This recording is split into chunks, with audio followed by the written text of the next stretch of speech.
The old house breathes in the crisp November air, its every corner saturated with the scent of roasting turkey and buttery mashed potatoes. Today is another Thanksgiving, a day set aside for remembrance and reunion. A gentle hum of conversation, punctuated by soft laughter, provides a steady, comforting rhythm to the afternoon.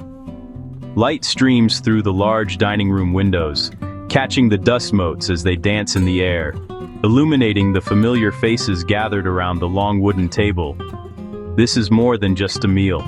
It is a coming home, a return to the center where the heart first learned what it means to belong. Each person who walks through the door seems to shed a layer of the outside world, their shoulders relaxing as they are enveloped in the warmth of the home. They leave behind the rush of deadlines, the noise of the city, the weight of their individual worries.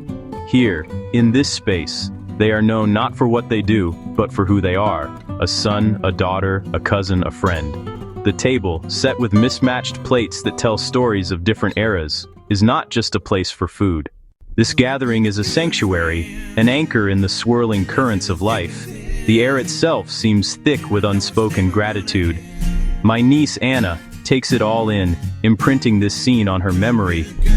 The true feast isn't the food, but the presence of one another, the shared stories, the easy smiles, and the comfort of being seen and accepted. At the head of the table sits Grandpa John, his presence a quiet, steadying force. He doesn't speak often, but when he does, everyone leans in. Today he shares a memory from childhood, a story as nourishing as the meal. He tells of a lean winter during the Great Depression. His mother taught them to find blessings in small things. A patch of sun, a neighbor's wave, a bird singing. That lesson, he says, his eyes meeting ours, has been the greatest feast of my life. His words weave faith and resilience through the generations, connecting the abundance on our table to the scarcity of the past.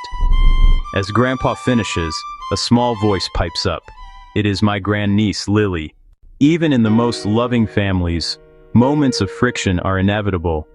Later, as dessert is served, two cousins reach for the last slice of pumpkin pie. A sharp exchange of words follows, their voices cutting through the warm hum of the room. But the tension is broken by the smallest of accidents. A toddler drops a spoon. The sharp clatter resets the atmosphere. The anger in their eyes softens, replaced by a shared look of recognition. One cousin places the slice on the other's plate, who then cuts it in half to share. A simple gesture of peace. The family doesn't ignore conflict. They absorb it, mend it, and move on. It's not about the absence of conflict, but the commitment to resolve it, choosing connection over pride. The seams of the family fabric, once strained, are stitched back together, often stronger than before. As the afternoon light fades, a quiet tradition begins. We form a loose circle, and hands reach for one another. In this unbroken circle, we are all connected, a living chain of generations. There is a moment of sacred silence, a quiet acknowledgement of the blessings that surround us. We think of those who are here and those who are missing, their spirits felt in the empty spaces. The silence is broken by soft-spoken words of gratitude, humble offerings dropped into the deep well of our shared experience.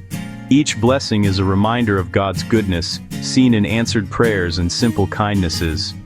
This circle of hands is the heart of Thanksgiving, where in holding on to one another, we affirm our bond. Beat. As the evening draws to a close, people begin to depart in small groups. The goodbyes are long and filled with lingering hugs, promises to call, and plans for the next get-together. Each person leaves carrying more than just a container of leftovers. Close-up, containers, warm pie, little paper bags. They carry the warmth of the day in their hearts, a renewed sense of belonging that will sustain them in the weeks to come.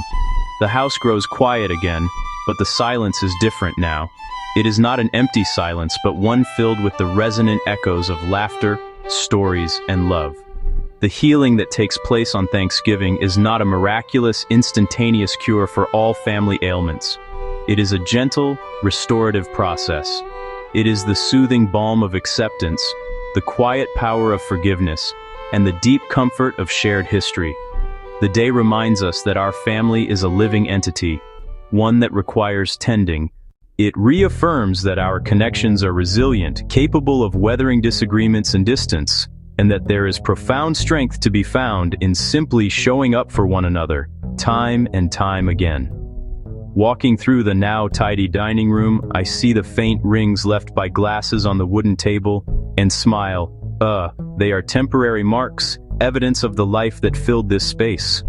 The day has been a powerful reminder that togetherness is the ultimate blessing. It is not always easy or perfect, but it is always worth the effort. It is the steady, gentle light that guides us through dark times, the anchor that holds us fast in the storm, and the truest reflection of God's enduring kindness in our lives.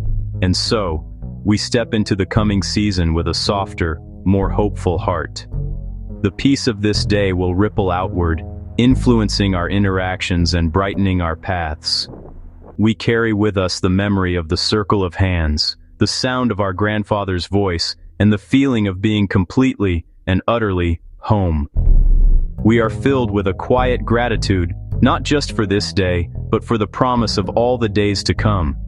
For we know that we are family, and in that simple, powerful truth, we find our greatest strength and our most enduring hope.